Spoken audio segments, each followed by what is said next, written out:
course, AI is a new technology. It's a new technology in the sense that it's built differently than software of the past, and this new software can do things that software of the past could not do. And so it's incredible technology. All the things it can do, all the things that we have to do to keep it safe, all the amazing things that it's going to enable, fantastic. So there's the technology layer. The second layer, which is rather new, in the last technology industry, software production, it was done by humans typing. Now we have a new industry, and this software is produced with machinery. So you need a large supercomputer, you apply electricity to it, and what comes flying out of it are tokens. And these tokens could be reformulated into numbers and words and proteins and images and videos and three-dimensional structures, and you could reformulate these tokens into all kinds of things. We call it intelligence. And so this machinery looks different than the machinery of the past. And I call it an AI factory because it does one thing.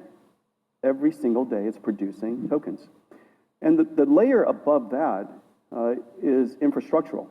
And this is the reason why we now internalize that AI is likely going to be quite an extraordinary industrial revolution, in the sense that this new technology is going to enable a new industry that I just mentioned, AI factories, the production of intelligence, but it's going to go back and revolutionize and transform every other industry.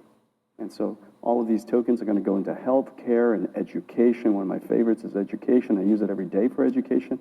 Financial services, engineering. We use AI every day for software programming and supply chain management. It's about to go into manufacturing and so on and so forth. And so when you think about it from these three layers, it's very clear this is as transformative, as impactful as electricity was before, and it's going to revolutionize every industry. So it's an industrial revolution. So do you think it's a paradigm shift in modern computing, and that every factory that's building physical things in the real world will also be accompanied by an AI factory? Yeah, perfect. Absolutely. Today, it's largely manually manipulated. In the future, it'll be autonomous or highly autonomous or semi-autonomous or assisted.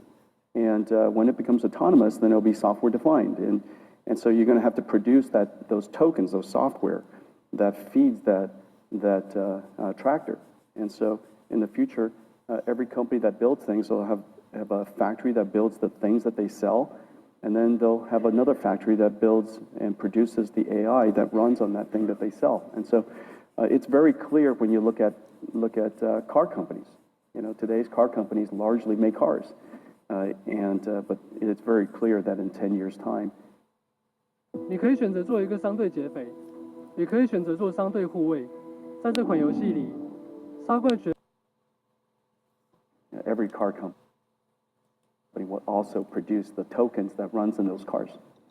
You've talked a little bit about physical AI, the concept of physical AI over the last year. For policymakers who are thinking about the future of American policy, can you explain to us a little bit what physical AI is and how we should be thinking